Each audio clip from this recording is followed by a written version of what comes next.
So, for those who don't know your work, it's hard to imagine, but if they should know, if they should know, what kind of reference would you choose from your work as an introduction to what you have done so far? I think the best example in that case would probably be the tea house, which is one of 3 houses I got to build in my life. It is actually now has become a rather old project in a way, because it was conceived in '88, was finished in '92, but it was a unique opportunity given a very open-minded client with a very generous budget to actually build a house the way one sort of imagines it on paper. And I think that's an opportunity that you don't get every day, and we sort of try to make the most of it. Mm-hmm. It seems that for you, the moments you have a client are similar moments as when you are alone and work for yourself. You have a very continuous production of work. Yeah, that's very true what you say. Unfortunately, I haven't had many clients, and at this point, I know maybe I never really wanted them actually. But at some point, you in a way become your own client. You sort of write your own programs and give yourself a problem. And I think that arose more out of necessity, in the sense that I wasn't getting a commission. Somebody didn't come and say, "Look, please, build or design this and this." I decided that in order to do anything at all, I would have to sort of define my own agenda in a way, and that led to a series of I would call them rather more speculative projects or more theoretical projects. Theoretical in the sense, of course, that everything that is not realized or built is probably theoretical. But my activities are not limited to architecture. They include installations, they include sculpture. There's 2 realized sculptures of mine. One is here at the sculpture park on the Rhine, and another one is in Halle for the new court library. And along with the installations, there are also, I guess you could call them paintings or graphic works, one of which is behind me right here. It's something I've started about a year ago, and something I expect to and hope to continue. Okay. And I think the tea house, when you start with that, is also a design in which, for some reason, come together a lot of ambitions, not only of you, but maybe of a whole generation. If you say paper architecture, I mean, we know Stephen Hall, we know many people that did try out extreme things on paper, and you had the ideal moment of a client and a moment in your own work where this became something to make real. That's right. That I think the word extreme is right. I mean, it was as I mentioned before, it was this unique opportunity to actually realize something that probably without this coincidence of finding this client would always remain on paper. And it is in a way, it is architecture, but it is in a way also a sculpture. And of course I chose steel as a material deliberately to sort of reinforce this notion of it being a sculpture. Yeah. And the choice for corrugated steel, was that? Corten. Huh? Corten. Oh, sorry. Corten steel. Is that a choice that came with that house, or was it already part of your work before? I had done one sculpture, temporary sculpture, for Art on the Beach, which was a now obsolete kind of summer project in New York, and that's the first time I worked with steel. I think that house would not be the same house if it was made out of wood or concrete. Certainly not. And in the end, it also has a kind of functional reason, because the cantilevers were really only realizable with steel. Otherwise, you get a very, very deep floor of several feet. Yeah. So in many ways, it was the ideal choice. Okay. Because I noticed in the, through the book, I started to learn you even a little bit better. No? I know there are a lot of themes that come together in this book, and I was involved a little bit in the puzzle how to show them as themes of your work. And I noticed that in the line of the tea house, there's the W house, and its expression, the diagonal house. It's a series of letters in a way. A series of letters. It's quite beautiful. So, and then sometimes, probably also the color, and this is just a drawing. Maybe it could be also concrete, but it looks in the line of the tea house. It is. The tea house then subsequently sponsored a lot of my projects, and also, of course, this one. And you see elements that came from the tea house, and in a way, it's also a letter. It's a sort of twisted S, and again, it deals with a cantilever, or in this case, as you mentioned before, very extreme cantilever, where steel then becomes the kind of perfect material to make things like that possible. Yeah, because it's nice to look at the model here on the table. Yeah, that we show now the exhibition. The book has become now an exhibition, and many young architects and teachers look at it, and they probably will ask themselves how real or unreal the cantilevers is. But you also mentioned before that the sculpture is standing, so it could be possible also to make this building. I think that's the first step, that the sculpture stands. So that it doesn't necessarily mean that the building will stand. But what is the?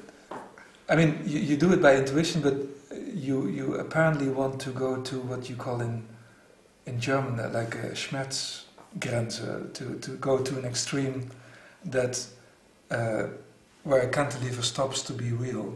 You go to that very point to touch the extreme, and here in the drawing you make even an entrance of glass where somebody else would put a column. Yeah, I'm actually thinking about taking that glass elevator out of the project altogether, because it does look a little bit like a crutch, and of course one tries to do something like this without crutches, but I guess we'll have to ask the structural engineer in the end what he would say.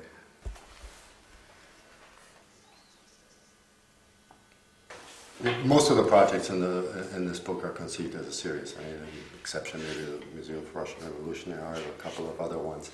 But the series sort of evolved by themselves. I started with one mini villa, and it was an idea about making something very poor with a very cheap industrial material. This is called Hebel. It's a sort of aerated concrete. They're ready-made panels that you could put together. And I started with one, and then I thought, well, one could sort of develop that as a kind of theme, and so out of one became three, and certainly could be more. The strong introverted experience, these very heavy, as you said, monolithic structures. There I used, aside from them being prototypical public programs. I used the four suprematist geometric elements of Malevich: cross, square, circle, and triangle. That's what so that's what defined that series. That series is actually closed in the sense it cannot be extended. Whereas a series like the mini villas, you can certainly continue onwards. Were they spontaneous? Pretty much, yeah, pretty much. And then came the 5 museums. That was a contrast to the very heavy architecture of strong introverted experience to make something which is, in a very literal sense, light. Okay. So you create your own. Done very quickly as the sort of sketches. Okay. And basically hardline sketches, I would say. So also the technique can be very specific in one series. Also, apparently. Yeah, one could say that. Definitely. Yeah. I noticed in the exhibition your friend from Brussels, who has a gallery, Petra, came, and she looked at the mini villas and she immediately made a game which one she would like to have. That's nice. I mean, I give the example because it is. It shows that the spontaneity of the series, that you could continue, provokes also this reaction: which one will I choose? And we talked before about sensations of Boulet. Is that something that you would like to provoke also? That each series has a different melody or mood that it provokes in people? Certainly, and I think that, and I think to a degree it does. But the series also give the work some structure, and otherwise it becomes a kind of haphazard compilation of many different projects. And this way, you work on one thought, or you work out one thought in a variety of ways, so to speak. I noticed during the work that you often redo a certain design quite often. Yeah. So also for you the final choice... Trying to make it better. After it is published, do you still have that problem, or is it then finished? Well, we actually also did a few small changes of projects in the book, but I try to find a point where the project is actually finished. Otherwise, it becomes a kind of endless process, and then one can work on one project for the rest of one's life, which maybe is okay too.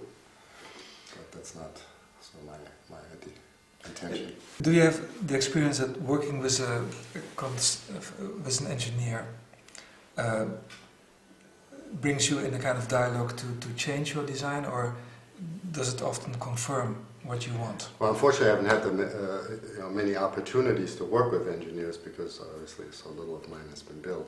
But it does. I think it often is a very productive dialogue, and it forces you sometimes to be more precise in your thinking, or to sort of reduce a project to its essence. So in that sense, I think that reality, in the sense of constructing something, can be very useful. And I would like nothing more than the opportunity to build this. Certainly not all the young architects know all this work from the constructivists anymore, but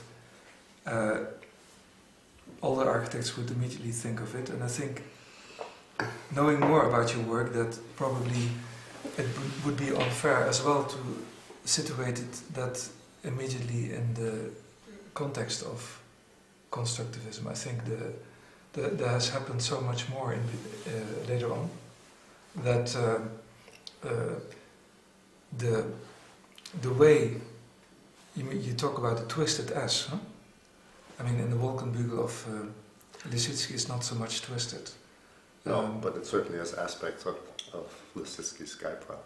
Okay. But I want to just interject something. When I was a student at Cornell, second semester, I made a project, and I had a TA, and he looked at it and he said, "Oh, it looks very constructivist." And I had no idea what he meant by that, but of course I immediately went to the library, and I looked up everything on constructivism, and became very fascinated by it. And I think that was the beginning of this kind of affair with constructivism. Okay. on a more personal note. Yeah, no, that's quite interesting, of course. That it gives me hope teaching younger students that apparently taking things out of the library can help sometimes to open an old chapter again. Yeah, I think it requires a kind of curiosity about things, which I had.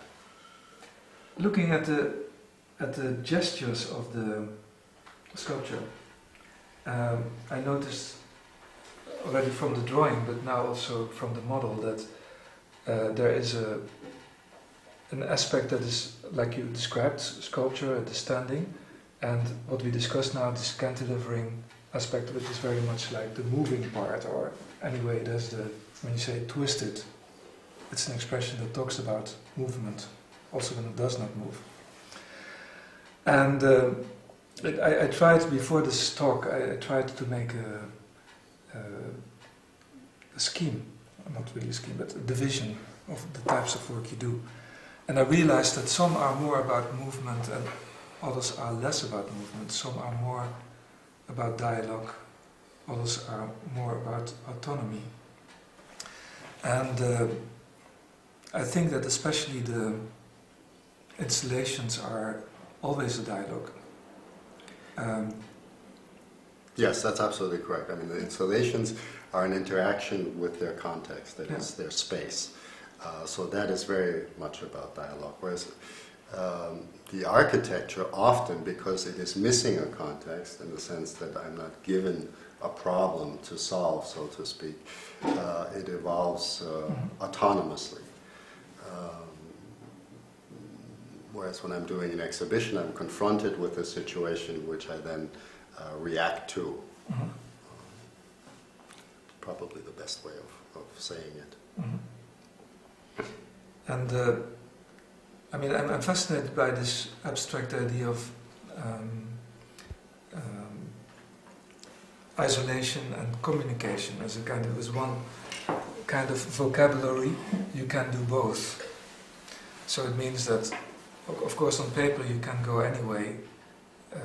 In reality, there's a relation to isolate yourself from something or to be connected with something. I noticed that maybe that's also what not a lot of people know from your work, that you did a lot of competitions in relation to cities. Yes, I remember. That was a long time ago. It's a longer time ago now. But like for Bucharest, yes, and then later for Bonn, you made these similar gestures that really were an answer to a given city. Bucharest was a kind of unique situation because you were confronted with this sort of Beaux-Arts axis by Ceausescu, with a kind of horrible postmodern architecture. And one possibility, of course, was to just tear everything down. The other possibility was to overwhelm it in some way through scale. And I think that's what we tried to do with that project. Rather than just tearing everything down, we introduced these overscaled elements in order to sort of overcome this rather horrible architecture. And perhaps even make something new in that, to mention the word dialogue again. What you just told about Bucharest, and indeed the scale of the buildings that are very overwhelming, and that you even made more extreme in your proposal, but probably giving it a very radical twist so that it becomes something else. I call it the sort of sublime. It's a form of the sublime, let's put it that way. It's a word, it's obviously problematic in its usage and definition, but I'll just leave it at that. It remembered me, I mean, the theme of the sublime, and it's a part of a discussion that architecture was dealing with only in the last 20 years again, with after this whole functionalist and postmodernist sequence of different arguments. It helps us maybe sometimes to look at very everyday examples. I mean, I cannot think of the Twin Towers again that were standing in Manhattan. Yeah, they are also an example of overwhelming scale. Yeah. I remember I visited you in your apartment in New York, and that we had lunch afterwards in a restaurant where you were allowed to smoke. I think it was dinner. Dinner? Yes. Sorry. And we went there, and it was very windy, and coming outside I suddenly realized that you live quite close to the Twin Towers. And I realized that it had a certain impact on your work, because I was remembered of projects that deal with a scale that is in a way similar to the Twin Towers. But the point was that not many people, as so far, ever noticed that, because after they have been destroyed, everybody has a feeling about the Twin Towers. If you look at the skyline of Manhattan, they really show that this is 20th century. Without the Twin Towers, it is like 19th century and blown up a little bit. Right. So it has another way of placing volumes in relation to existing buildings. And I realized what you often do is also a kind of game with the city, with a similar kind of move. But I could only see that through your work. You know what I mean? Siegfried Gideon, other people, they always thought this was bad taste in the case of Twin Towers. But they had not this affinity with the notion of sculpture there, which everybody has nowadays because they are gone. But on that evening, when we walked, you know, I suddenly realized that I looked back and we both looked at the Twin Towers and just noticing that they were not that bad. Well, they're definitely a kind of minimalist sculpture, but what I remember them fondly, in that I used to jog past them every morning when I lived there. And usually one saw them as silver, but when the sun would come up and the light from the sun was on the Twin Towers, they would turn this kind of orange. And I remember that color being very vivid and being very striking. So that, in the end, is sort of my last kind of memory of the Twin Towers, yes. Sometimes I find that one, or especially myself, translates things that one sees or is confronted with on a daily basis. I think the Twin Towers are a good example for Bucharest. When I had my loft in New York, I had the table right next to the window, and across the window was a fire escape. And since I spent a lot of time looking out the window, I always looked at this fire escape, and sooner or later it found its way into one of my projects, which is this little blockhouse in Ithaca, which is it has this kind of fire escape along the side. It's a little bit along the same lines of living in Cologne and being confronted with the Cologne Cathedral, with the dome every day. And at some point, you start thinking about cathedrals and start thinking about sacred space or sacred spaces, and which in a way then led me to do this exhibition, Seven Sacred Spaces, or led me to start thinking about the sacred space, because obviously the Cologne Cathedral is something very incredible and certainly the most worthwhile thing about Cologne.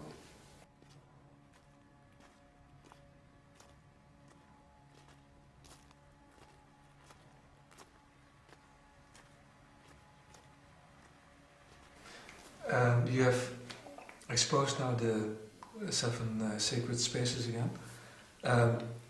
What do you say to people that would respond to the exhibition saying, well, but there are already so many empty churches? That's true. I mean, but you seem not only to show new designs for churches, but it seems to be another option to experience sacred spaces. They are similar, but they are for different religions.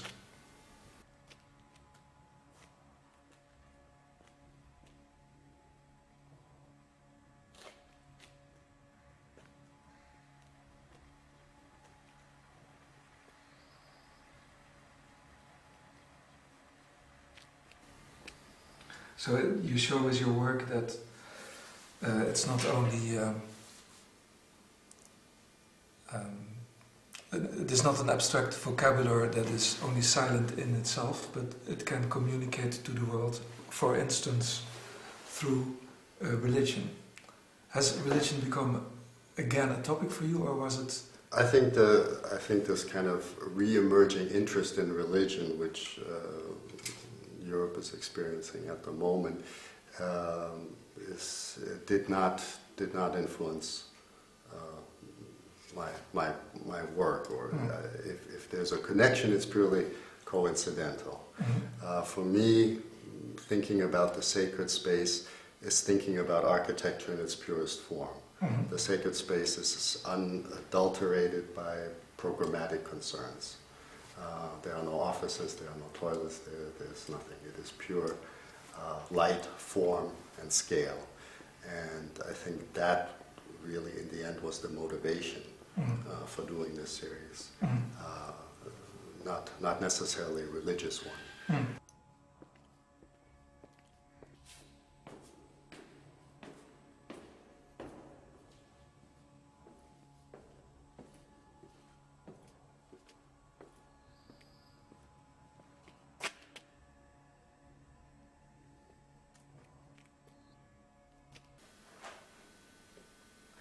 A lot of buildings, like the building proposed for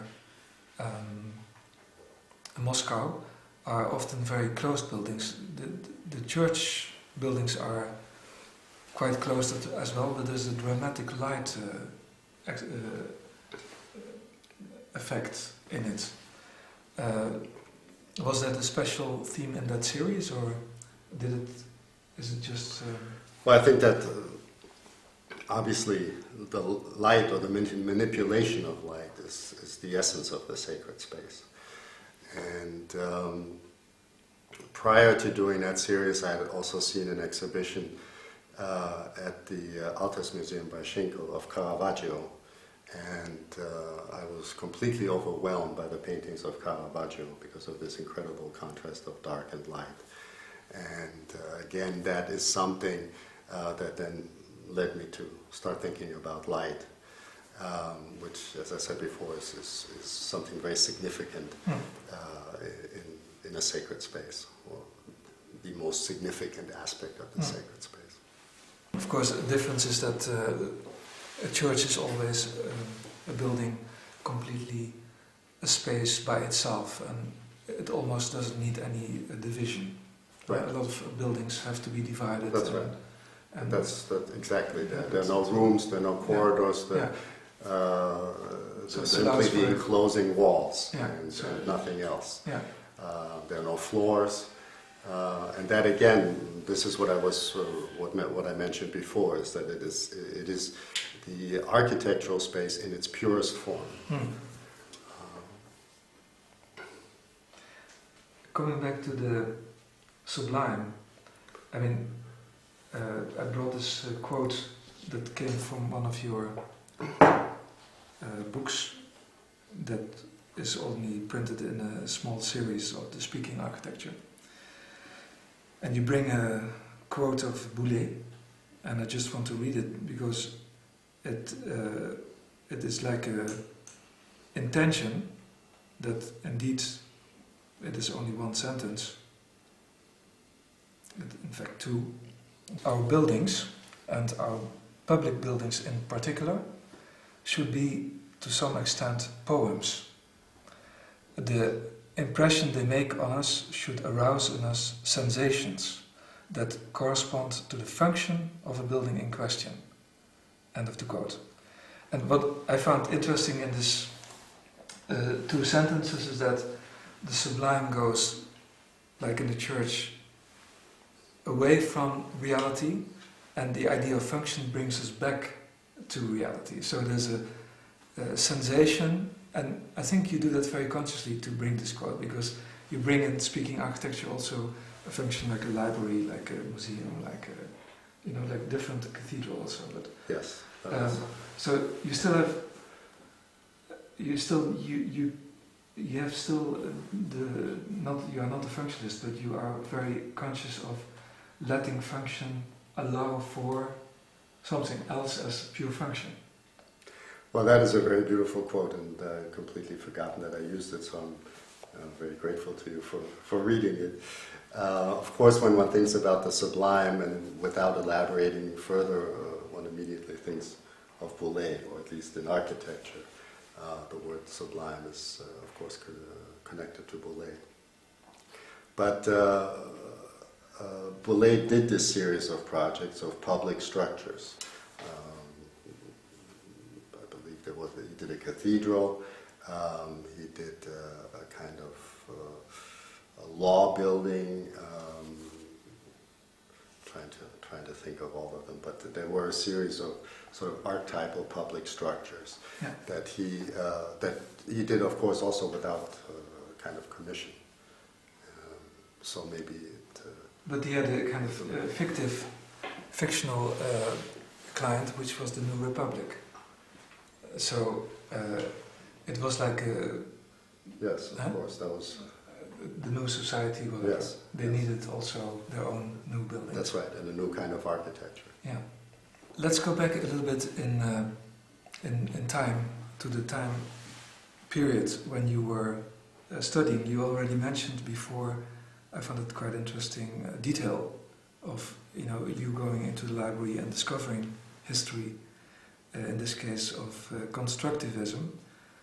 Probably it was a time period in which a lot of history was forgotten in the first place, and that also a lot of teachers were going back to the library. I think Rainer Benham was one of the first who brought constructivism back in his notion of history. Siegfried Gideon had placed it a little bit more in the archives, so to speak. And I wanted to mention that people that look at your work probably don't know that well, is that you grew up in the United States. That's right. You went there to not only to school, but you went to the university there. That's right. You studied at Cornell, and it was a very particular moment in time when you arrived there in the middle of big discussions and different concerns how to continue with architecture. And a lot of the people in that environment, and maybe I just mention it a little bit more in detail, a lot of the history of Europe was there at that moment, when I may say so. I mean, it was an American who was not an American because he came from England, but he was a very long time period there, and he was very influential. Colin Rowe. Yes, of course. Your father was the dean, chairman of the period of the School of Architecture. But not at the time when I studied. No? Okay. No, that was prior to that. Prior to that, that's good for you. Then Rem Koolhaas was there for a period. That's why he was a graduate student. Hans Koloff was there. He was also a graduate student. So all the coincidence in the story is that at least Hans and Rem started to work for your father in a certain period. During that time, yeah, they did. And some competitions, I believe. Yeah. So all of them were at one spot. Yeah. And I think those who look at your work and would look at parallels, they could also see that all of you are part of a period looking for new expressions. That's absolutely correct, yes. And I agree. If there are parallels, there are people that are on one spot and influence one another in different ways. Sort of a cosmic moment in time and space. Yeah, and that's quite interesting. That I write here in the introduction, but I also strongly believe that at the moment, especially Hans Koloff and Rem Koolhaas became like two extremes, but they are actually coming from the one and the same spot. And in the moment that they were, like you told at the beginning, working on paper, the experiment was quite similar. And I think you are one of the few who continues in that laboratory as I see it. It's a laboratory, and you captured it for very yourself. good way of describing it. It is a laboratory, exactly. And the question now, because I'm only describing now, but I have a certain question which intrigues, which is that of all of those I just mentioned, I mean, Colin Rowe was very much against modern architecture. He liked Le Corbusier all of the time, but in the references he chose, there came in much more and more van Clense and classical architecture. And yeah, especially with this book Collage City. yeah, I think that's what began his... and of course he was very fascinated by modernity and transparency and that kind of books. But as a mentor for Hans Koloff and other people, he started to introduce a polemic of the one thing against the other.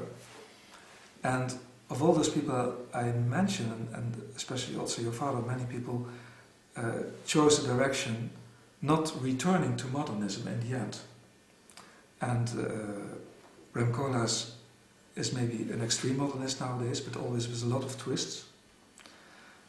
Hans Koloff is an extreme traditionalist nowadays.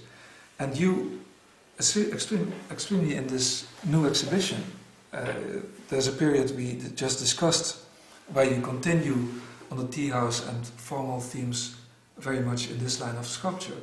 But today, in the last 2 years, you start to bring out a whole spectrum of examples that not only in terms of vocabulary, but there are twisted forms, there are cantilevering forms combined with folding a little bit. I mean, there are a lot of new efforts to experiment with expression.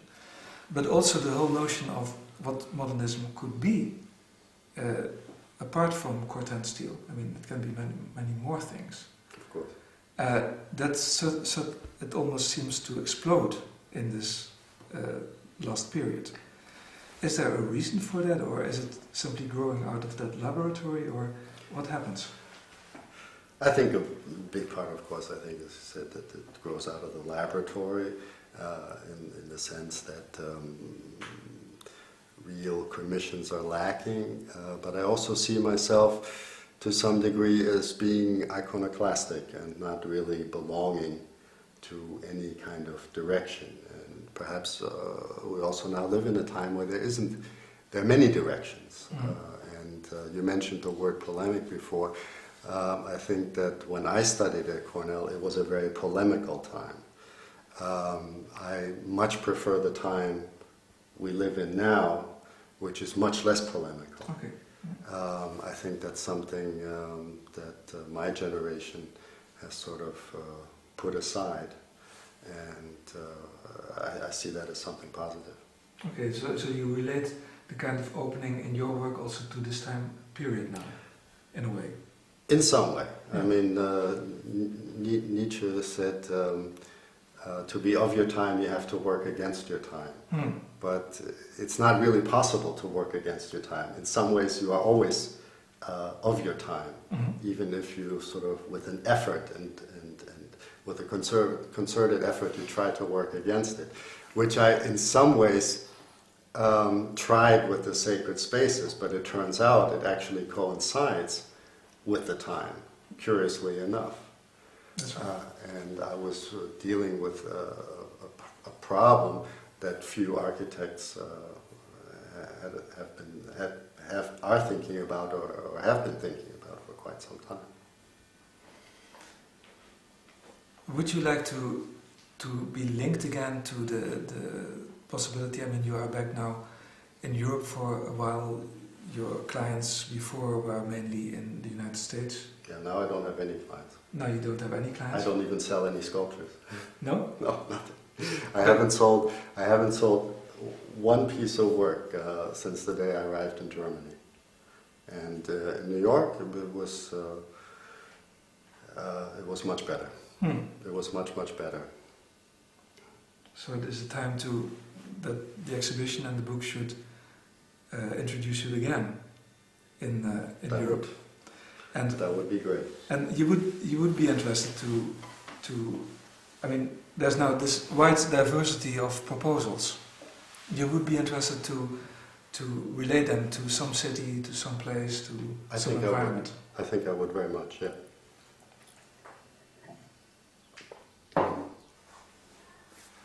With the final result of the book, I'm very happy. I mean, I was happy to do the introduction, and I'm very happy you did. And we did bring together all your work, and I'm sure that you want to mention some more people involved here. Definitely. I think now, looking at this book again, I am reminded once again that one is only as good as the people that one works with, and therefore I want to say a special thank you to Torsten Röttger, Sven Röttger and Bernd Grimm for their productive discussions and for making this work visible. And of course I want to thank Sophia for holding everything together and for holding me together. Thank you. Thank you.